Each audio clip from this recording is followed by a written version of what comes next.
Lindo fin de semana nos espera con las noticias que ha habido en el día de hoy. Por un lado, las medidas tomadas al respecto del trigo y del maíz de las que vamos a hablar y también el rechazo por parte de la oposición del presupuesto que presentó el Poder Ejecutivo Nacional. Por eso, para hablar sobre estos temas, convocamos a un integrante de la Comisión de Presupuesto, un amigo de la casa, el diputado Ricardo Burrich. Mirá qué serio que estoy hoy, ¿eh? Estoy asustado, te digo. A ver, hola Ricardo, buenas noches. Eh, Hola Carlos, ¿cómo estás? Contame, además de estar cansado, ¿qué pasó al final hoy? ¿Le rechazaron el presupuesto y ahora cómo sigue la historia? Empecé a decir en mi intervención que no estaba seguro si el oficialismo quería tener presupuesto o no, porque parecía que hacía todo lo posible para no tenerlo. A nosotros, desde el mismo momento que el presupuesto ingresó, el presupuesto entró a la Cámara el día 15 de septiembre. Desde el 15 de septiembre hasta este lunes, que fue 13, nunca había venido ningún funcionario, nunca lo habían presentado, nunca se había reunido la Comisión de Presupuesto. Cuando vino el ministro Guzmán, le planteamos las serias inconsistencias que tenía el presupuesto de todo tipo, ¿no? La primera, por supuesto, eran las estimaciones macroeconómicas, en las que decía que la economía el año que viene iba a crecer un 4%, cuando todos los indicadores dicen que va a crecer un 2,5%, una inflación del 33%, cuando todos los indicadores lo dan por arriba del 50%. Presentaba un déficit de 3 billones de pesos, 3,3 billones de pesos, un déficit importante, 4,9% del Producto Bruto, un déficit muy, muy importante. Y cuando le preguntamos cómo se financiaba ese déficit, dentro de lo que había pasado en el mensaje del Poder Ejecutivo y en el articulado, lo que planteaba era que se iba a financiar una parte por emisión monetaria y 12.000 millones de dólares iba a conseguir de organismos multilaterales. Cuando preguntamos qué organismos multilaterales, porque salvo el Fondo Monetario, lo que es el BID, la CAF y todos los organismos, el resto de organismos financieros no prestan esa plata, menos para la Argentina, nos dijeron que se habían equivocado. Conclusión, Carlos.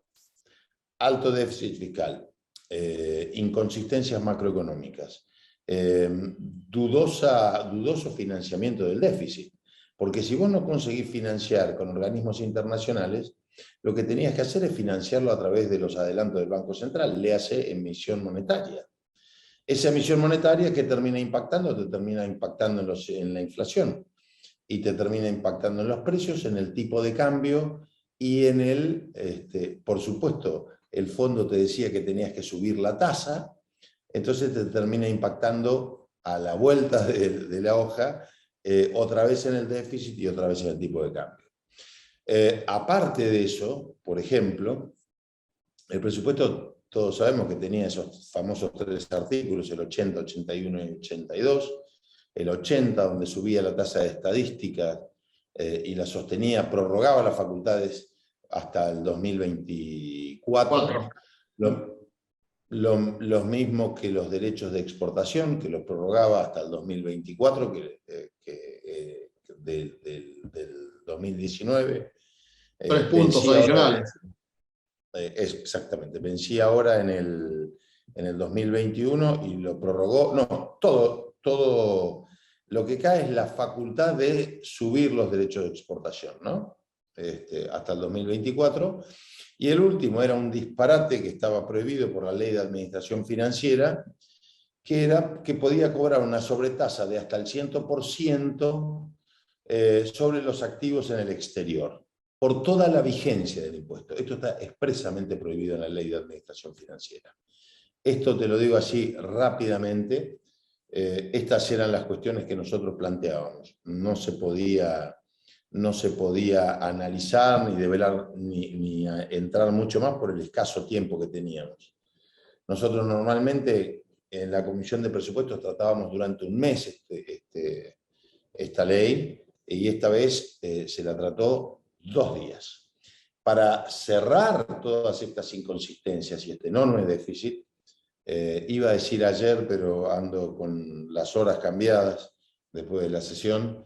Antes de ayer, el día miércoles, el presidente de la comisión, Carlos Heller, viene al recinto, a la comisión, y el articulado eran creo que 95 artículos y cae con 56 artículos más. Era Papá Noel. Regalaba subsidios por todos lados, aproximadamente 300.000 millones de pesos adicionales de déficit, que no se decía cómo se financiaba. Esto es la gota que colmó el vaso, digamos, y ahí es que decidimos rechazar la ley de presupuesto. Mucho se habló que el oficialismo estaba convencido que había diputados nuestros que iban a votar favorablemente porque aprietan a gobernadores, porque apretaban a la intendente de la ciudad de La Rioja, la tenían literalmente apretada y desesperada la intendente pedía la aprobación del presupuesto. Entonces, nosotros sacamos la cuenta, Juntos por el Cambio estaba absolutamente unificado, los liberales de Espert y Milei también habían adelantado su rechazo, lo mismo que el bloque del peronismo federal, ¿no? De Graciela Camaño, Randazzo, los cordobeses, los santafesinos y el Topo Rodríguez y los bonaerenses. Pero aún no teniendo quórum el oficialismo, nosotros dijimos, vamos a colaborar con el oficialismo, aunque a mucha gente, por supuesto, esto no le gusta, pero nosotros tenemos la responsabilidad de hacer las cosas, de que el oficialismo trabaje, nosotros también, modificar si era necesario modificar la ley. Entonces, le dimos quórum, pero a poco de iniciado el quórum, y ya se había establecido esto, le ofrecimos un cuarto intermedio hasta la semana que viene, pero para modificar ese presupuesto. Le pedíamos cosas muy sencillas, Carlos.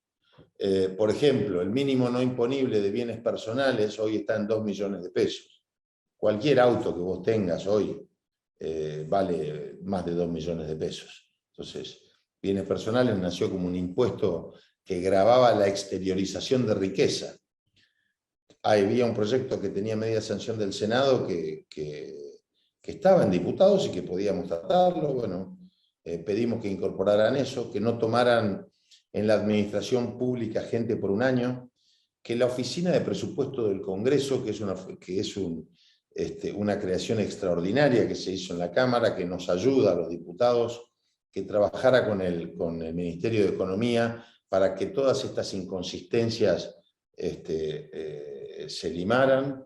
Pedimos que se eliminaran las facultades extraordinarias como esta de prorrogar los derechos de exportación que se le daba. Nos dijeron que no, absolutamente no. Y por supuesto queríamos que se recalcularan los ingresos y los egresos en función de la realidad de la inflación y del financiamiento.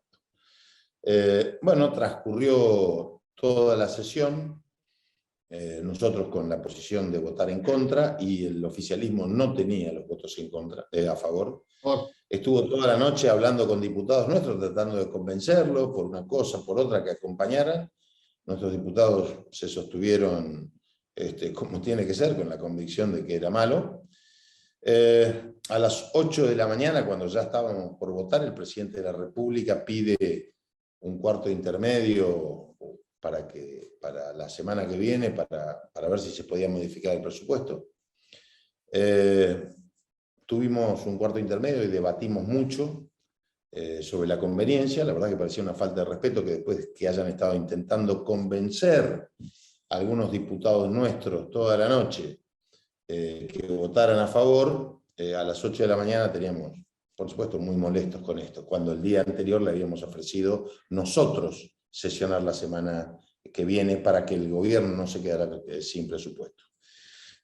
Bueno, terminamos acordando que se lo íbamos a dar, y mientras se fundamentaba la moción de que íbamos a acompañarlo, pide la palabra el diputado Kirchner, y en buen castellano nos agravia, nos patotea, nos descalifica, Eso generó mucha bronca y bueno, no aprobamos la moción de pasarlo a la semana que viene y votamos el presupuesto y el presupuesto fue rechazado.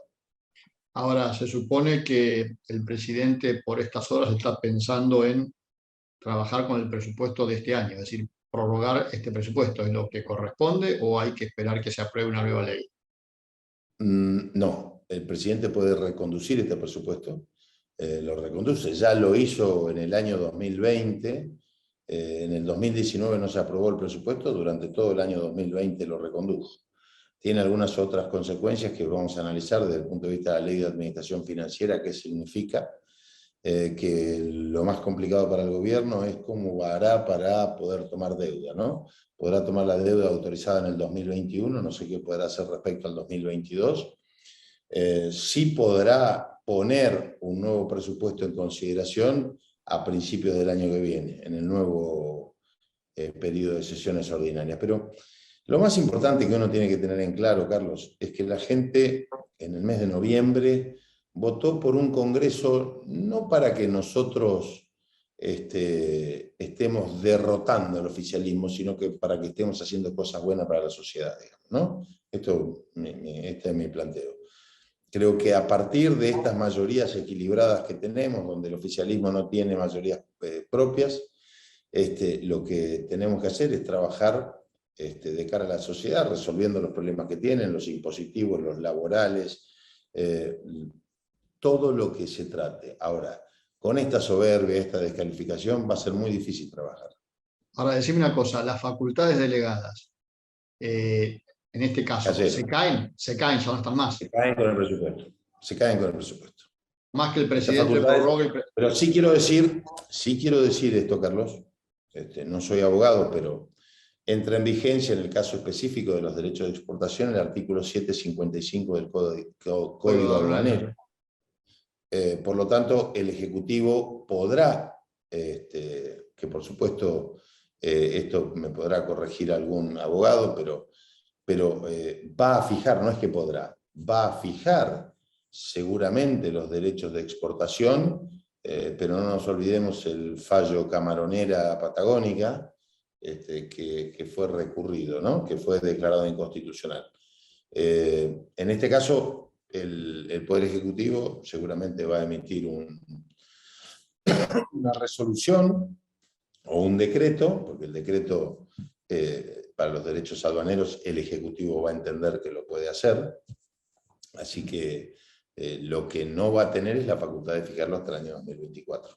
Bueno, no nos queda tiempo, pero te quiero hacer por lo menos la consulta. Yo del próximo bloque voy a hablar de lo que, mientras ustedes debatían el presupuesto, salió desde el Ministerio de Agricultura, que son los cupos de trigo, maíz, es decir, la formalización de la intervención del mercado de trigo y de maíz. Ahora lo llaman volúmenes de equilibrio, que no son otras cosas que los cupos de exportación. Son muy ingeniosos los muchachos para pensar nombres. Yo le puse sistema soviético. Te voy a explicar por qué. Porque ahora vos tenés derechos de exportación fijos, ¿no? El 12%, 33% según sea el producto. Tenés derechos de exportación móviles, porque aunque los productores no se den cuenta, el manejo del tipo de cambio son derechos de exportaciones móviles, ¿eh? En función del diferencial cambiario le sacan más o le sacan menos. Y ahora tenés cupos móviles también, en función de lo que Preciado Patiño, que es el subsecretario de Mercado, se decida manejar. ¿Qué pensás que...? Ah, perdón, y te aclaro que en la resolución, un tema no menor que los productores deben saber, se hace mención a que todo esto fue hecho con el aval de las entidades de productores, porque habla del Consejo Agroindustrial Argentino, de las cuales las entidades de productores forman parte, y también las entidades de cadena. Así que acá me parece que ya entramos en una situación muy complicada, muy complicada. Mira, y además los convoca a formar comisiones y demás para evaluar todo esto. ¿Qué pensás? Ya, ¿yo qué pienso? Lo primero que tengo claro es que los derechos de exportación son una pésima herramienta, pero los cupos son iguales o peores que esas herramientas. Las retenciones cualitativas y cuantitativas, les llamábamos en un momento, ¿no? Las cuantitativas son muy dañinas, no hace falta en este canal que diga lo que pensamos todos los productores, pero este tipo de cupos lo que hace es jugar abiertamente a favor de los exportadores. Lo que hay que decir es que lo que cambió es a favor de quién juegan. Se visten de progresistas y favorecen a los exportadores. ¿Y sabés qué tenés que pensar? Tenés que pensar que viene enero y febrero, que son meses en que faltan dólares y que los dólares lo tienen los exportadores y que el gobierno seguramente, en la falta de reservas que tiene, a lo mejor aparece un adelanto que puedan hacer los exportadores. Creo que es muy malo esto. Cuando el ministro Domínguez dijo que los bienes culturales eran la carne, el trigo y el maíz, lo que adelantó es que íbamos a tener este tipo de intervenciones. Este tipo de medida no hace más que desalentar la inversión, quitarle previsibilidad y alentar la sojización del país. Esta historia ya la vivimos, creo que es una pésima medida. Me llama mucho la atención. Me llama mucho, la verdad es que vos decías, estábamos en la sesión, no lo pude leer. Me llama mucho la atención, poderosamente la atención, y no quiero faltarle al respeto a nadie, que las entidades de productores y quienes representan a productores y quienes dicen integrar una cadena avalen este tipo de medidas. El sector agropecuario es un sector donde el libre mercado tiene su juego y eso es lo que lo hace previsible. Más allá de los vaivenes climáticos y de los vaivenes de precios. No acepto que haya cupos de exportación, porque todos sabemos que en el cupo hay discrecionalidad. El problema con la discrecionalidad es que puede haber arbitrariedad. Y cuando hay discrecionalidad, arbitrariedad, también puede fomentarse la corrupción. Entonces, lo que yo creo es que estas cosas deben ser rechazadas de plano, porque no se puede trabajar así. Lo tenemos con la carne, lo tenemos con el trigo, lo tenemos con el maíz. Argentina necesita dólares. Mientras tanto, por el otro lado te dicen que van a mandar un proyecto que ya entró, que se tenía que tratar, que obviamente no se trató, del Consejo Agroindustrial para fomentar las exportaciones. Y de los productos que te generan exportaciones por alrededor de 28, 30 mil millones de dólares, te las cuotifican. Creo que es un disparate. Gracias, Ricardo, un abrazo. Un abrazo enorme, déjame mandarte un abrazo inmenso para vos, para toda tu familia y para todos los amigos de Canal Rural por estas fiestas. Ojalá sea una fiesta distinta a lo que fue el año pasado. ¿Sabés todo lo que falta para la fiesta si seguimos así? Falta un siglo. Te mando un abrazo enorme. Un abrazo.